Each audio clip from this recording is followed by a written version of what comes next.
Okay, let me tell you what's happened in the battleground today. It's Friday, 9 September, in the year of our Lord, 2022. Breaking on Reuters. Let me read a headline to you, ladies and gentlemen. U.S. household wealth suffers record drop in second quarter. U.S. household wealth suffers record drop from Reuters, 9 September. U.S. household wealth fell by record, wait for it, $6.1 trillion in the second quarter to its lowest in a year as a bear market in stocks far outweighed further gains in real estate values, a Federal Reserve reported. By the way, real estate values starting to drop throughout the country, too. We're going to get into all that. We got Matthew Tiermans from Sweden, who's going to do an amazing report on the Swedish Democrats. We got the great Dave Walsh on energy and Dave Bratt on the Biden administration put up a whole new economic plan. But I want to go back and finish our guest from the last hour, Kenneth Woodard from Chicago, and Matthew Tierman, who happens to be in Sweden tonight, is also lives in his beloved Chicago, or did, I think, until recently. Kenneth, you had a brilliant statement at the end. I just want you to repeat that, what the action plan is that we need to do, sir. So, Steve, we need to vote in light, which means people who represent our values, people who represent conservative values, and who are going to fight against darkness. We need to vote in light, but we need to pray out darkness. There's a spiritual side to this war, and I don't know if people realize this, but if we can get together, even as the war room posse, and begin to pray, it will literally change things. I think people believe that things do change when you pray. But a lot of times people don't pray with authority, Steve. They'll say, God, please do this. God, please do this. I mean, when I saw yesterday the news about you and being perp walked and all this, I knew it was unfair on its face. So my prayer was, I declare for Steve Bannon favor and grace with jury, judges, lawyers, and the whole entire process. And I'd probably be a better law student and have better grades if it wasn't for the nights I've spent praying for this city. I mean, that video that you showed was just, it's unconscionable, but that's why we need to pray. We need to vote. We have 60 days to get this done, but it is not enough just to vote. We need to be on our knees. And even when I vote and I put my ballot in that ballot box, I pray over that ballot. I say, this is a ballot that will not be stolen. It's going to count for what it's supposed to count. And I plead the blood of Jesus over my ballot and over my family. And I think if we got that concept, I mean, you talk about it a lot, the spiritual, the politics, but we need to put that into action, because there are no conspiracies, but there are certainly not any coincidences either. So we need to take this to the spiritual realm as well. Kenneth, absolutely brilliant and very moving. How do people follow you on social media, sir? Sure. So I'm on Getter at the Kingdom Podcast. And since we're talking spiritual, I actually want to put up my wife's Instagram, which is at Communion More Than Coffee. One of the things that we do, again, we're here in Chicago, we're native here. And one thing that we do is we do communion all the time. We love coffee. I haven't tried my coffee yet. We'll get there. But we love coffee. But what we try to do is we put the communion ahead of the coffee. Because what is communion? It's communion with Christ. And when we feel close to Christ, we can be those warriors that go out in the political field and the war field. And there's no fear. You see my dreads here, and I'm telling you, this is not a medicinal statement. What it actually is a statement about that God that I serve, Jesus, who is a Lion of Judah. Sure, he's the lamb, but he also is this ferocious lion. And we need to get that part inside of us when it comes to praying away some of the darkness that we're seeing actually overcoming our country. You saw what happened with Joe Biden in that speech. It was totally demonic. I actually began to pray, and I'm feeling like every time I see something coming out of this administration, I'm led to pray. But that's what we're supposed to do. If we're going to turn all this around, we have to pray. Kenneth Woodard, incredibly impressive. Thank you very much for joining us today from Chicago. Thank you, Steve. Thanks for having me. Let me go to Matthew Tierman. Matthew, I want to connect dots here. You're actually in Sweden, and you've been giving speeches, and you've been following the huge vote for the Swedish Democrats. But a lot of what's happening in Sweden, it is about economy, but a lot of it's about crime and law and order. You just heard Kenneth there from Chicago. One of the reasons I think I don't know if you're still in Chicago or not. I know you live part of the time in Miami, but part of it was just the crime. What's happened in Chicago is happening throughout our culture. You're even seeing it in Sweden. Is that correct, sir? Oh, that's 100% correct. Look, the Swedish Dems grew up as a reactionary party in reaction to one policy area, and that is open borders migration. The open borders migration that the institutional left allowed in countries like Sweden and countries like Germany, incredibly wealthy, productive, industrious Northern European countries. And the left said, you know what? We're going to open the borders because we believe in multiculturalism, and they have been unmoored from the value systems. So they are totally cultural relativistic, and they opened their borders, and they had tons of people come in who refused to assimilate, who were motivated by one thing, not a better life for their kids, but a exploitation of the social welfare system that these wealthy countries would accommodate. And that works maybe on a small level for a short period of time. Now we're 15 to 20 years into this social experiment, and it's a disaster. You've got an epidemic of mass rape. And now, all of a sudden, the Swedes are kind of waking up and saying, you know what? This, combined, obviously, with the most recent occurrence, the energy spike. I spoke to one Swedish friend of mine here today, and he said that his energy bill, year over year, for the month of August, is 5 times what it was last year. So people are waking up, and this could be setting up for a cataclysmic change electorally this Sunday, which is why I'm here and reporting for you. Okay. This is why we got Matthew Tierman, the Swedish Democrats. This is going to be huge. Just like in 2016, Brexit was the forerunner of the Trump victory. Before I get to Dave Walsh, Tierman, you sent me a ton of great clips today. Greta Thunberg is on the campaign trail. What is her pitch in the closing hours of this, and why would they put her out there? So officially, she's not on the campaign trail, but it was funny because I was meeting a friend of Swedish Parliament, an MP.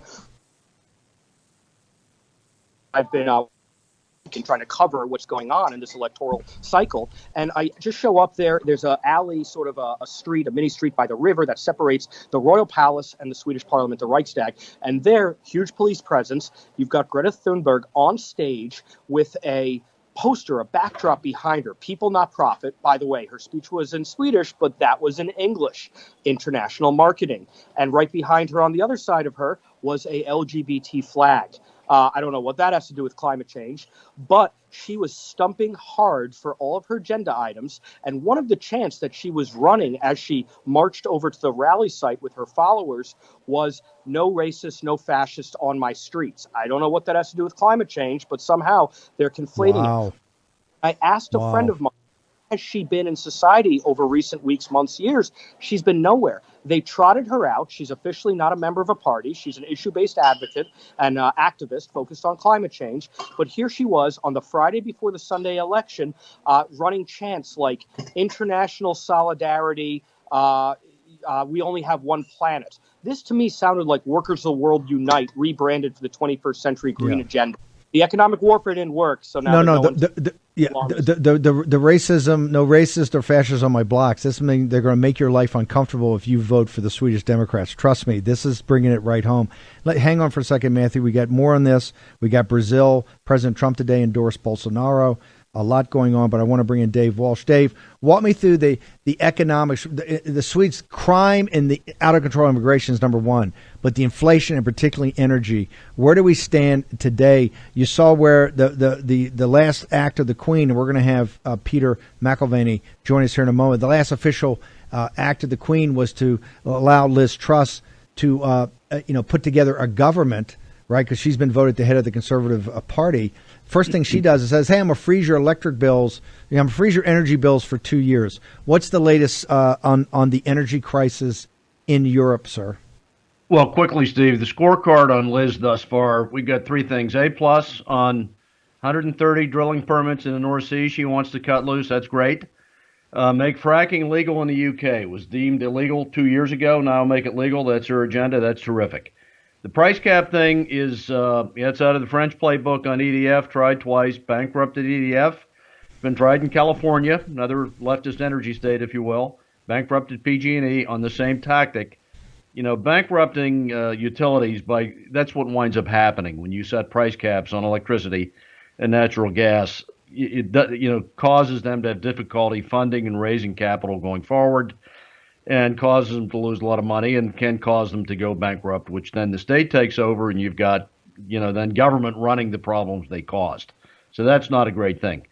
Spot prices on gas still way high. They radically moved today between $202 per decatherm October futures and $220 in Holland, so still very, very high. They're working away at the storage, 85% of storage capacity supposedly full. Over here, we got on this wealth crisis, household wealth decline by over 6 trillion Yes. in Q2. Gas demand, I said a month ago, was down 9% year on year. It's now down 11% if you look at the period 15 to 19, gasoline demand. So 11%, and worse than the pace than it was in August of 2020 when we had half the economy was shut down. Gasoline demand is back to that level. So I questioned a couple weeks ago the U.S. Bureau of Economic Analysis GDP decline of 0.6%. I'm thinking it's far worse than that in reality. We've got aluminum smelters being shut down in the U.S. now due to electricity cost, steel plants being curtailing activity over here, also not just Europe. So we've got we're way into a recession. There's no question about that. And it is energy driven in large There's no part. question. You see the drop in demand. It's absolutely no doubt. People are changing their lifestyle. You see the drop in $6 trillion in household net worth. Real quick before I go back to Tierman, and I want you to hang on. The guys in Sweden are saying, "Hey, my bill's up 5 times, not 50%, 5 times." What relief is in it for him if he doesn't vote in a party like the Swedish Democrats that can do something along the lines that Liz Truss is trying to do in the United Kingdom?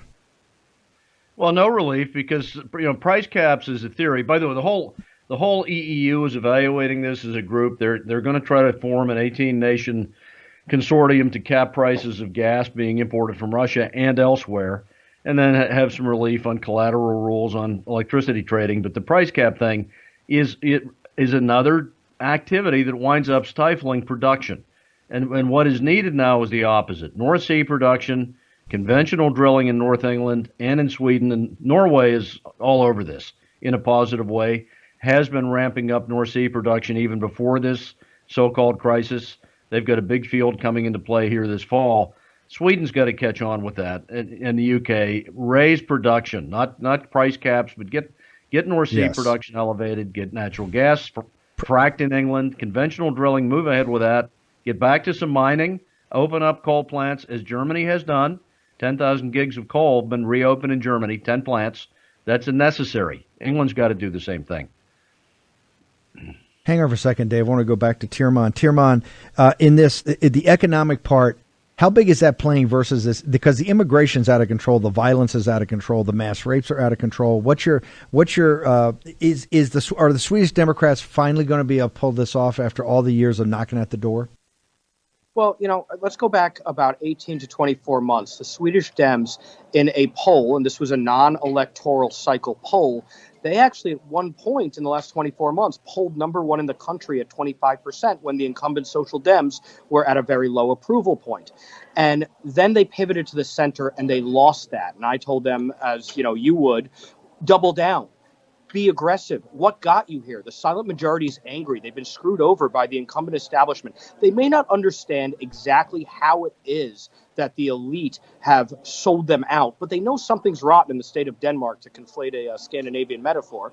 And so they know that the crime is through the roof. That was already a tailwind for them. That has placed them into a position where they will be the second largest vote getter in this cycle. Now you've got this economic headwind to the country that's affecting everybody. So there's a good chance that they can peel off enough votes. They may be forming a government on Monday. This is like Israel. It could take months. It's going to be ugly. Parliamentary politics is. There are 8 parties. 4 left. Hold it. This is why we have Tierman over there. He's one of the best guys around and putting this out, because nobody's said this yet. You're actually calling. You think there may be a shot that the Swedish Democrats and the government won't come together immediately. They'll fight, like in Israel, they'll fight for this for weeks. You actually think right now, as you see it, and you're reporting, you see a path that the Swedish Democrats could actually be the party that forms the government in Sweden? Look, it's not money good. Would I be buying out of the money calls on this? Maybe. Would I be buying in the money calls on this? Probably not, because it's not a simple, it's like they're in a coin flip right now. That's not, you don't bet your life on a coin flip. But 5 years ago, they were nowhere. They were a reactionary fringe that the media painted as neo-Nazis. Now, all of a sudden, a huge portion of Swedish society says, you know what? I don't agree with what the media is saying. These are the guys who have a rational conclusions about what ails us and might have a policy platform that could help us come back and make Sweden, even Politico. This is actually very interesting. Politico ran an article yesterday entitled "Make Sweden Great Again: The Rise of the Swedish Dems," because the guys at Axel Springer, who now own Politico, they're not stupid. They understand the pulse in politics in the arenas that they cover, and even they're hedging themselves. They know there's a shot here. So potentially the social Dems go from 30% to 25. That 5-point delta swings over to the Swedish Dems, and all of a sudden trying to coalesce the right parties. Maybe they're forming a government. It's a pretty interesting parliamentary system here. It's a lot more honest than Germany or France or even Poland in the way it's structured. It'll be competitive. Here's the interesting thing. At Breitbart, we started reporting this. Obviously, at the War Room, been all over it. But people have been dismissing this issue with the immigration, the problem with the mass rapes, the rise in crime, and the Swedes were finally going to have a belly full of it. But you can see right now there's something underway. Okay, before I go to Brad and back to Walsh, I got to ask you, President Trump today came out and endorsed Bolsonaro. You spent a lot of time in Brazil for us. Walk us through how big a deal is this for Bolsonaro? Look, everybody tell me Bolsonaro is getting smoked. I saw the celebration of their Independence Day. There were hundreds of thousands of people on the beaches in these rallies for Bolsonaro. And Lula spent the day pulling a Joe Biden in his basement. Matthew Tierman. What Stalin said, it's not who votes, it's who counts the votes. And right now in Brazil, it is really not a healthy democracy. The Supreme Court oversees the electoral administration. They've got law enforcement. They have electronic ballots being run by Dominion, the Venezuelan company. This is going to come down to the counting of the votes, and the Supreme Court is made up of quote-unquote justices led by Alexander Moraes, who have been appointed by Lula da Silva and Dilma Rousseff. These people were in bed with China. They were selling Brazil's resource wealth to China for cash in bags. Google Operation Car Wash. Want to hear all about it. This led to prison sentences. Lula, the Supreme Court let him out. I think that if it was an honest election, Bolsonaro would win a landslide. It's not going to be an honest election. As Stalin said, it's who counts the votes. And I'm really worried about Brazil. You remember 1 year ago this week, Jason Miller and I and Gerald, our mutual friend, were detained on the tarmac by the Supreme Court. They wanted the names of everybody they met with so they could do commie-style raids. It's going to be very, very worrisome the end of this month. Big time. Matthew, hang on for 1 second. I want to go to Dave Bratt. The White House put out today on the exact day that Reuters announces and the Federal Reserve announces a record drop in household net wealth. And we told this audience a couple weeks ago, say, hey, look, the inflation's eating away. There's 17 months in a row that the real wages are dropping. So they're killing you. You're going to work every day and you're losing. You're falling behind because of inflation. But wait for it. Your own balance sheet, your assets are about to implode. I hate to say we called it, but we knew it was going to be bad. I didn't know it was going to be a record. $6.1 trillion. And they're not even really factoring in the mark-to-market real estate because the real estate's dropped. People are just not saying, hey, I'm going to pull the house off the market and not sell it. So you're going to get hit even worse. Dave Bratt, at that time, they're yelling around on the Sunday out. We had Cortez on this morning about Yellen's going around like a pitch salesman. The White House puts out, if we can put this up, the White House puts out the Biden-Kamala Harris economic plan. Dave Bratt, you've had a short time to assess it. Does that make me feel better on a day that a record's been announced on the $6.1 trillion loss to net worth of American citizens, sir? No, I'm going to get to that, but you're the Oxford Don, and so I have to respond with tying together everything you just put together with Tierman and Walsh and all this stuff in Europe. People need to realize when you talk about Sweden and Europe, etc. I did my PhD in economic growth, and so you can go to Robert Barrow. He's the Don at Harvard Economic Growth. He plugged the Protestant religion and religion into his growth equations and found it to be highly significant. And then, okay, you don't trust him, go to Bradford DeLong at Berkeley. He did the same thing. He plugged the Protestant religion in, and the T-stats jumped through the roof. And then there's a guy at Michigan named Swanson, why is this? Well, it's not over debates about the Nicene Creed or et cetera. It's the Protestant nations decentralized, Sweden decentralized. They had huge growth from 50 through 85, 90, et cetera. And then Mankiw does the same thing. And then Salah E. Martin at Yale wrote a paper called Why I Ran 1 Million Regressions. And then I ran regressions and stuck the Protestant thing in there. And the T-stats are through the roof. And Swanson, his thesis as to why this happened, it was because in these countries you had revolutions from beneath, from the people, right? And so go look at the literature. That's science. That you won't find that anymore. And so, right, you just mentioned the new policy papers out of the White House, and I got a few headlines. They say that the policy, they're going to make the economy more resilient, helping supply chains, reducing the place of big concentrated businesses, the oligarchs, right? While they totally favor China, and the oligarchs, the big five tech firms that are all Democrat, right? Facebook, Google, Twitter, all of them. Their market cap is greater than all of Europe combined, right? So let me just go down the list. They're adding 87,000 IRS agents. None of this is new. They're building worker power through unions right now. But fine, right? Let the people decide how they want to govern corporate governance. But the current regime is the economy's tanking, getting rid of jobs. Yes, improving. They say they're going to improve the immigration system while millions of folks flow over our borders illegally, and fentanyl from China. So you gotta say, do I believe my lying eyes? They're going to bring down inflation, government spending. John Taylor, Stanford, as the inflation guy. The Fed needs government spending to prop up the Fed increase in money supply. For money supply to multiply, right, you need to have government spending in tandem with it. So I don't believe any of that. Adding electrical vehicle charging stations. By the way, the one thing you told me is that different than the revolutions from the bottom that decentralized, right, that showed growth and entrepreneurship. Right Yep. here, this is totally top down. I got to bring Walsh in the conversation. The clip we showed this morning, Janet Yellen sat there at an electrical vehicle and she said, "We're looking to that we're getting rid of the fossil fuel industry." That's a Secretary of Treasury's quote. If you read this document, I think it's 24, 25 pages. There's really nothing. There's nothing but fantasy about energy.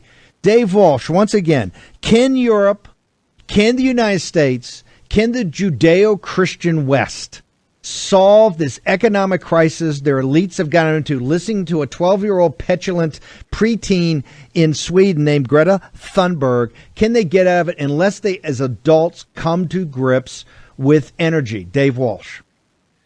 Well, Dave's done a great job of alliterating economic growth to religion. My religion is electricity and energy. Same point. We've showed indisputably economic growth is tied to electricity consumption in countries. High GDP, high electricity consumption, they tie together very tightly on a correlated basis. For us to have the Secretary of the Treasury now advocating for the environment, which she is doing when she singles out the abolition of our dependence, rid ourselves of fossil fuels. 83% of our energy in the United States of America, all in, is fossil fuel driven. So here we have the Secretary of the Treasury joining the EPA, the Interior Department, and the SEC, all on climate science. Nothing to do with her scope of work, her scope of duties, her official duties, the duties of her department, which is about fostering economic growth, fostering a healthy money supply, a healthy dollar, a healthy trade balance. We are the largest exporter of natural gas in the world, and she wants to kill fossil fuels.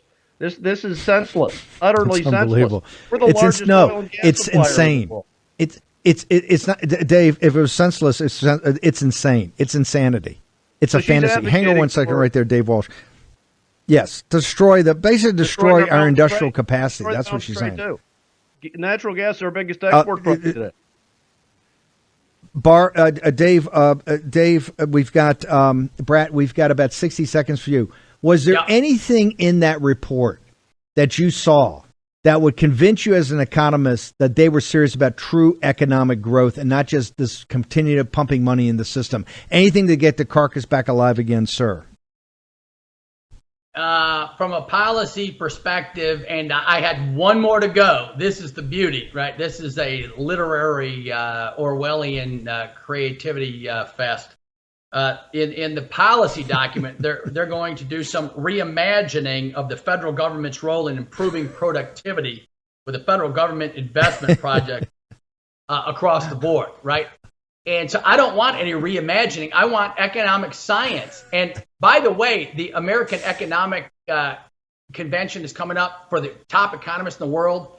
And they're still requiring masks at the American Economic Association meetings. And so those folks are under tremendous political pressure to say the right things by that alone. And that's why we're in dire conflict. We got to go back to the economic literature, decentralized revolutions from beneath, from the people, the first 1,000 people in the phone book know better than most of the Harvard economic departments.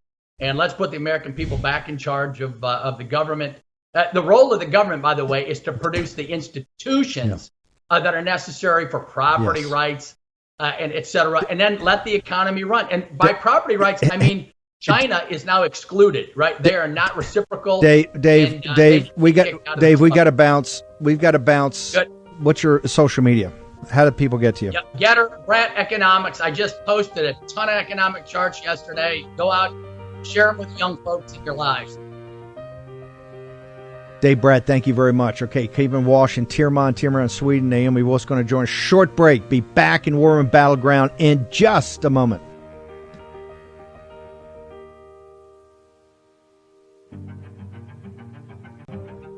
Okay, welcome back to the Battleground. I got Tirman in Sweden. I got Peter McElveen is joining us now in London. I've got Dave Walsh in the United States of America. Matthew, I know you got a punch. It's late. We're going to have you on tomorrow. I just want people to understand something. Massive election on Sunday. The two big ones that are coming before 8 November are Sweden on Sunday, and then Brazil. I think it's October 3rd, the first round, and October 20th, I think, or the 30th, the second round. Once more, give me your call as you see it before you come back on the show tomorrow. Right now, you think it's a coin flip between the Social Democrats and the Swedish Democrats, which a couple of years ago people would say it's absolutely crazy. It's a tiny reactionary party that's virulently anti-immigrant, which is not true, right? They're just law and order and wants what's right they're sovereigntist. So, Tirman, real quickly, what's your call? Okay. Well, first, I do need to throw in Italy. 2 weeks from Sunday, you've got Italian elections. Fratelli is that's right. So you've got 3 ones before November that could basically these are the fights. And our girl, hold on, and the great Maloney is she's on fire now in the polls. We're actually going to cover that tomorrow too. Also, absolutely. The let's say this. The right wing is starting to represent in Europe, and that's going to be that's all we need to know for 8 November. It's coming for you, baby. Matthew Tirman. It's 2016 all over. You and I have talked about this in the past. Big. I know you're a fan of Neil Howe's book. It's like Kondratiev wave cycle. These things are ebbs and flows. It started resulting from 2008 and 9 with the bank bailouts and wave stagnation. That led to 2016 and Brexit and Trump. And now we're in the next shoe to drop here. Sweden, Italy, Brazil is going to be hard fought. But I tell you, if Sweden goes as well as it could go for the sovereigntist right, we could be talking about a coalition government of right-wing conservatives in Scandinavia, lefty Scandinavia. That's like Brexit. That's cataclysmic in Europe. That is going to have Strasbourg and Brussels pulling their hair out Monday, Tuesday, Wednesday next week. Democracy's under attack, blah, blah, blah, because the voters didn't vote the right way. And I do need to jump over. And what did the war? And what did the war room do? What did the war room do? They sent Matthew Tirman, their most favorite guy, over there. Real quickly, Tirman, before I go to the other guest.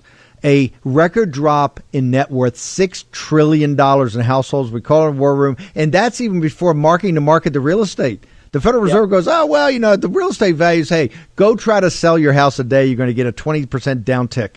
Matthew Tirman, give me a minute on that. Look, we did this when I was with you co-hosting a few weeks ago in D.C. on the Markets episode. 13 years of zero interest rates. We've only started to normalize the cost of capital to 3-4%. Let's see what real estate does when interest rates are at 8, 10, 12%, which is going to be what's necessary. And that's still nowhere near Volcker, 1979, 80, 81. But that's what's going to be needed to sop up the excess liquidity of 13 years of malinvestment from zero interest rate policy, ZIRP, Christine Lagarde, Jerome Powell, Ben Bernanke, They were all in it to feather their investment banking balance sheet nests. And you know what? It's going to be an ugly reckoning, and real estate values are going to get donkey punched. So hopefully, much like the Swedish establishment gets donkey punched this weekend with the Swedish Dem. I do need to just throw in one thing. Dave Bratt cited all these great economists contemporaneously. Everyone just needs to read Max Weber, 1900, for the Protestant work ethic. That'll tell you all about. Exactly. You need to know. Tiermont, how do people between now and tomorrow on the show, how do they get to you on social media? Matthew.Tiermand, Matthew.Tyrmand, Getter, Twitter, Facebook, Instagram. I did a half-hour live stream with Tobias Andersson, the Swedish Dem parliamentarian, on Getter. It's a must-watch. We went in a deep dive on crime, on economics, on the political dynamics here in Scandinavia and in Sweden. It's a must-watch on Getter. Jason Miller shared it. Go watch that. I'm going to put it up on my Getter account, War Rooms and Steve Bannon's. Thank you very much, Matthew. See you tomorrow. Tiermont on the case in Sweden with another call. He said this was going to happen. Let me go to our own Hearts of Oak, Peter McElveeney. Peter, tell us today, and I've kept Walsh around because he had some very positive things to say about some of the moves that Liz Truss has tried to make as the country goes through a major transition. Walk us through King Charles III. He addressed the nation today. What did he have to say, sir? He addressed the nation. This was a pre-record at Westminster Abbey. The public were there. It was open to the public. I was surprised until I realized it was a pre-record. He talked about his family owing a heartfelt debt to his mother. Talked about a life. Queen Elizabeth was a life well lived. Talked about she made sacrifices to duty, her dedication, devotion. Talked about her values. Our values have remained and must remain constant. The role and the duties of monarchy also remain, as does sovereign's particular relationship and responsibility towards the Church of England. That was interesting. Talked about his endeavour to continue to serve the nation. Hold it. I think, hey, Peter, quite frankly, I'm not putting this all in War Room, but I do think the fact that you were one of the few commentators in Harnwell really called out one of her stabilizing factors of kind of looking at, the olden days, I would say, and her stability, her class, her resolve, her steadfastness was her Christian faith. And, Prince Charles, when he was Prince, King Charles III, has been quite open about, he's kind of a new age guy, right? He's been very open about access to other religions, looking at things that are spiritual, maybe not religious, and maybe not as a strict adherence to the Church of England. I think that's very important that he put it in there. And quite frankly, I think you and Harnwell called it, that the nation needs to hear that. Although, obviously, the United Kingdom has gone very secular, right? And that now has a huge problem with a lot of immigration, particularly from Muslim countries, a huge problem in a lot of these, was it Rotherham and these other cities in the Midlands. But for him to actually point that out in his first speech, I think is pretty dramatic, don't you? Yeah, I mean, it was a great speech, and I don't have much love for Prince Charles, for King Charles. Certainly not, but it was a great speech. He caught the tone of the nation. It's about continuity. It's about carrying the role of his mother as queen and continuing that as king. So it is very much, he realizes after 70 years, that you need to provide stability and continuity for the nation, especially with a new leader in Downing Street.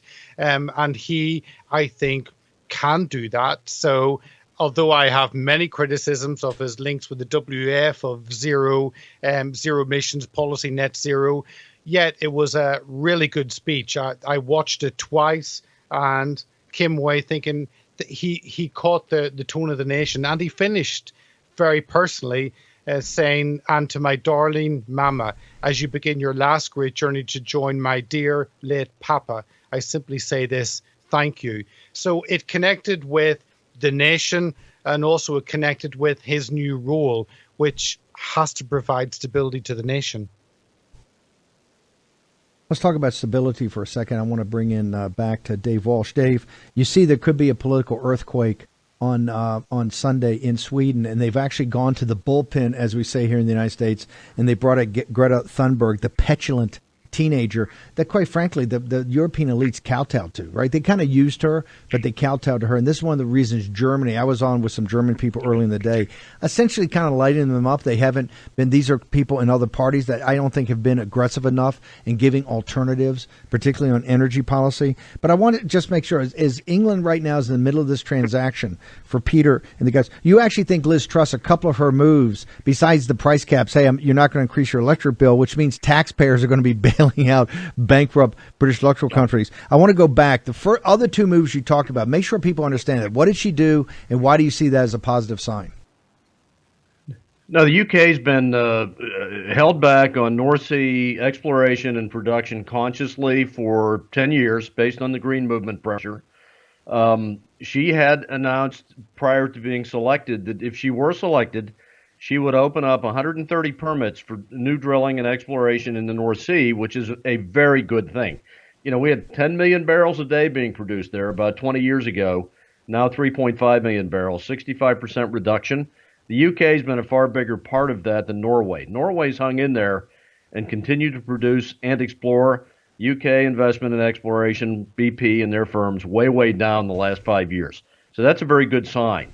And now the fracking, the fact of making fracking legal in the UK, that's great. That's necessary. Abundant natural gas in the UK in the ground. Anywhere you've got bituminous coal, and the UK still has plenty of that, you've got natural gas, both conventional and fracked. So hopefully she also pushes on the conventional up north, which there's plenty of. Those are very good things. The caps are usually a difficult thing on utilities, and you can wind up with more government intervention later as they default. Utilities with caps being forced. You're going to see. By the way, you're also going to see this in the United States. So you're going to see this at a Newsom and this whole crowd. One last thing, in Sweden, if Thunberg comes in late and they're defeated, actually the Swedish Democrats fight to a draw or get close enough. How big do you believe other nations in Europe are going to start saying, hey, this kid and what she represents, right, is leading us down a path of really economic collapse? Do you think that could be the first domino, could be in Sweden, to start Yes. to reject what Yeah. she's represented for the last 10 years? My extremely close and high-level contacts in Italy tell me there's a 96% chance we're going to have a very conservative government in Italy very soon. Same thing. Yeah, I think that's the beginning of a wave that we're seeing. By the way, Giorgia Meloni, who I know very well, the polling right now, she's on fire. If Salvini, if the two of them could put together government, be on fire. Dave Walsh, how do people get to you? You're also like Brat. You just got to get her, but man, you got to go to your account. How do people find you? I'm at Dave Walsh Energy on Getter. Thank you, Steve. Dave Walsh Energy. Dave, thank you for hanging in there. Dave Walsh Energy on Getter. You got Dave Brat Economics on Getter. Make sure you go to both of them. They got constant great updates all day long. I want to go back to Peter. Peter, just walk me through the process. Where do we go from here? I think the Assessor Council really actually meets tomorrow. Walk me through the next couple of days so people can what people can look forward to. So the Accession Council meets tomorrow, and that is the procedures, the process. Charles has become King Charles III automatically whenever Queen Elizabeth passed away. So that happened at that moment. But there is a process. Come on, it's Britain. We do process and procedures. So that has to go through, which is a gathering of, in effect, the 200 most important people, because you got the Accession Council and the Privy Council. And then at 11 a.m., 6 a.m. Eastern Time, the trumpets will sound to announce Charles as the king. And it was the old way when the new king would be announced. People didn't know who was going to be king. It was announced from the balcony of St. James, and that will be announced tomorrow at 11 a.m. That's the main process for tomorrow. And then the next day, it's the Queen's body being moved to Holyrood and then eventually coming down to London on Tuesday or Wednesday. Tuesday, I believe. Okay, Peter, we're going to be dialing into Hearts of Oaks a lot, working with you guys a lot as you walk us through this process and this procedure of the stability of the of what the Crown has provided to our mother country, the British people, particularly in a time of transition. Remember, it's a conservative party, and I keep saying unless they move boldly, very boldly, there's not going to be a Tory party in a year, because this economic tidal wave that's about to hit the United Kingdom is going to be very, very ugly. Peter, how do people get to you? We'll try to get you back on tomorrow, too. How do people get to you on social media? at Hearts of Oak on Getter is the best place. Every Monday and Thursday at 8 p.m. UK, so 3 p.m. Eastern time, we've guest interviews. And every Saturday, 3 p.m., we have a news review. So Monday, Thursday, and Saturday, but at Hearts of Oak on Getter is the best place. Peter, how big a earthquake would it be on Sunday, given your intimate knowledge of politics in the continent, if the Swedish Democrats pulled to a draw with the Social Democrats in Sweden? How big a deal is that? Oh, it would be amazing. I mean, I've watched the Swedish Democrats for 5-6 years. My time with UKIP, we were watching the Sweden Democrats, and it is so exciting to see them go from a party on the outskirts, rejected, actually to be a party that could actually be the government. It is on that cusp, and it's because Sweden had been destroyed by immigration, open door immigration, and this could be the fight back from the people. So it is amazing to see Scandinavia fight back, and as Matthew said, going from a liberal left Scandinavia actually to embrace something like the Sweden Democrats. So it is huge. And then 2 weeks later, Italy. So huge. It is really exciting at the moment for Europe. It's huge. Peter, thank you very much. Hopefully see you tomorrow. Thank you. I want to connect dots here. We talk about sovereignty, this huge issue in the United Kingdom. You've also got Sweden. Sweden is really on the ballot, essentially. This unlimited immigration, particularly from people that did not come there to assimilate, right? And the Swedes open their arms to that. That social experiment, as Matthew Tierman says, has not worked out over the last 15 years. That's what's on the ballot today. The Swedish Democrats have gone from a marginal party, I've known them for years, from kind of a marginal party. MAGA should take this to heart. Kind of a marginal party, talking about borders, talking about culture, talking about language, to guess what? A party that can actually be putting together a government on Sunday night. I want to go to Frankie Stokes over at National File. The team over there is just terrific. Frankie, you had a very disturbing story. I want to connect the dots from Minneapolis to Sweden. You've got a very disturbing story about what's happening in Minneapolis. Can you walk us through that, ma'am? Yes. Hey, Steve. Thank you for having me on. Hey. So in Burnsville, Minnesota, at William Byrne Elementary School, the school PTO has rolled out a school spirit hijab program. They're selling these hijabs to the kids at online, at school events, and it came under the guise of the school district's Somali liaison officer, who has been brought in to accommodate the burgeoning Somali Hold, hang on. Why do we have a Somali coordination officer in a public school by taxpayers in a place like Minneapolis, Minnesota, sir? That's a good question, Steve. This school district has had a massive influx of Somali students. Of the school district's 8,000 kids, 15% of them are speaking Somali and not English at home. This has sort of fanned out from Minneapolis. This school district is 15 miles south of downtown Minneapolis, and it has become a Somali school district at this point. They're selling the hijabs online. They're selling them to the kids at school, and the local media is celebrating it as a wonderful sign of diversity and inclusion. And but hang on for a second. I thought the hijab was looked at almost in the cultures of the West, and particularly the issues they've had in France, as almost a sign of oppression. Am I wrong in that? And why would you be then selling it online in a taxpayer public school in a state like Minnesota? That's a good question. I haven't gotten a response from the school district on that. This district has been troubled with the Somali migrant influx that it's experienced. There's been multiple kids in this district that have been arrested and faced federal charges for joining ISIS. One of them was killed on the battlefield in the Middle East. So this is an area that Somali culture, some Islam has fanned out and has become a force. The school board has its first Somali member. First, she was appointed. She was later elected just last year, as a matter of fact. So this is a symptom of open border culture and a symptom of Minnesota's issues that they've had in the past couple of years. But this is why I wanted you to have you on the day. And by the way, National File, you guys do great work over there. But I saw this story. I said, hold it. I want to match this up with what's happening in Sweden. The whole purpose of doing this, I thought, was that these folks would come here and they would assimilate. What progress are we making in Minneapolis to actually assimilate the Somalia population. When you tell me 15% of the kids speak the language at home, I don't think it's people have a problem with speaking the language at home, but they want to make sure they're learning English and that English is something they're grabbing onto. The problem in Sweden, you see it right now. There hasn't been real assimilation now in 15 or 20 years of doing this, and now the party's been pointing that out. That started with a handful of people is a party that's about to come to power. Why are authorities in Minneapolis trying to help these kids assimilate into Western culture, sir? Steve, it is not beneficial for the left to have assimilation. Immigration without assimilation is an invasion, as the saying goes, and that appears to be what the left wants to accomplish. Minneapolis's Congresswoman, Ilhan Omar, she has made a living off of promoting issues in these communities, promoting America as the aggressor in these communities. It's very beneficial not to assimilate when the left is in charge. Tell me, how did it get to you? What's your social media? How did it get to your reporting on National File?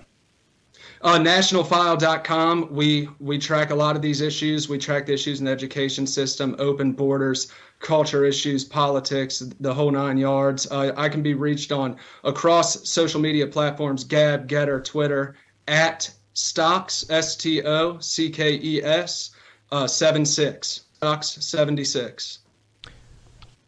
The one last question. The Republican nominee, is she making this a centerpiece, part of the centerpiece of her campaign and going after Omar? Has Omar agreed to debate her? Is this going to be a big issue in this House race? I remember she beat our guy out there, and now she's the nominee, right? Is she going to actually take this to Omar and make Omar defend this?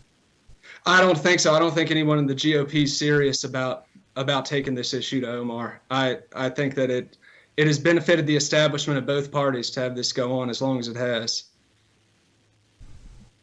Frankie Stokes, thank you very much for joining us. Look forward to having you back here on the story. Yes, sir. Thank you, Steve. Thank you for having me. Okay, thank you, brother. Okay, tomorrow we're going to be down in Florida. We're going to be reporting. Get General Flynn. We have Tom Holman. We have Lara Logan. Real America's Voice is going to be there. Have a correspondent team. We're going to be going in and out of this voter integrity. Plus, we got news from Italy. We got news from Sweden. We're going to have economics. We're going to drill down on the greatest drop in household net worth in the history of the country. $6 trillion. We told you it was going to happen, and that's just a mark to market with the stock market. It doesn't even include what's happening in real estate. We told you you were getting hammered both ways, inflation and your assets. All tomorrow morning. Where? In the War Room. Thank you.